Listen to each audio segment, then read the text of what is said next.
અંકલેશ્વર તાલુકાના દીવી ગામના એક ખેડૂતે પોતાના ખેતરમાં ગુંદાનું વાવેતર કરી એમાં મલબક પાક ઉતાર્યો છે। અંકલેશ્વર પંથકમાં ખેડૂતો ખેતરમાં પડતર જગ્યામાં હવે ગુંદાના છોડ વાવી રહ્યા છે। અંકલેશ્વરના દીવા ગામના ખેડૂત રાહુલ વામજાએ 4 વર્ષ અગાઉ ખેતરના શેઢા ઉપર ગુંદાના બીજનું વાવેતર કર્યું હતું અને આજે એનું ફળ મેળવી રહ્યા છે। ખેડૂત રાહુલ વામજાએ આજથી 4 વર્ષ પહેલા અથાણા માટે ખાસ વપરાતા ગુંદાના બીજ વાવ્યા હતા, જેનું પરિણામ હવે આજે મળ્યું છે।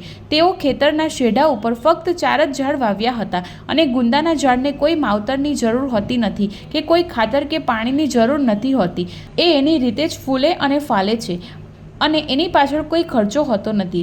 ત્યારે કેરીની જેમ ગુંદાનો પાક પણ ઉનાળાની સિઝનમાં શરૂ થાય છે અને એક ઝાડ પર ઝુમખા સાથે ગુંદાનો પાક લચી પડ્યો છે અને એક ઝાડ પરથી ઓછામાં ઓછા 20 થી 30 કિલો ગુંદાનો ફાલ ઉતરે છે। ત્યારે ખેડૂતોએ આ તૈયાર થયેલા ગુંદાનો અંકલેશ્વરની માર્કેટમાં 20 કિલોના રૂપિયા 1200 થી 1300નો ભાવ મળી રહ્યો છે અને હાલ છૂટક માર્કેટમાં કિલોના 60 થી 70 રૂપિયાના ભાવે વેચાઈ રહ્યા છે। મેં મારી જમીનની અંદર 4-5 વર્ષ પહેલા ગુંદાના 3-4 છોડ રોપ્યા હતા।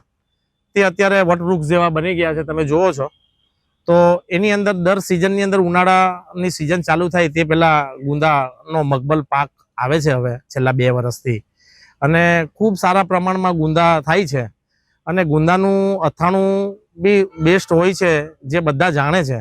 આ ગુંદાનું ઝાડ છે, આની અંદર મોટા ગુંદા થાય છે અને આ ગુંદા માર્કેટની અંદર એપ્રોક્સલી 60-70-80 રૂપિયા લગી સારા ગુંદા કિલોના ભાવે વેચાય છે અને આપણે ત્યાંથી ઘણા લોકો ગુંદા લઈ પણ જાય છે અને એમનું અથાણું બનાવીને ખાય છે।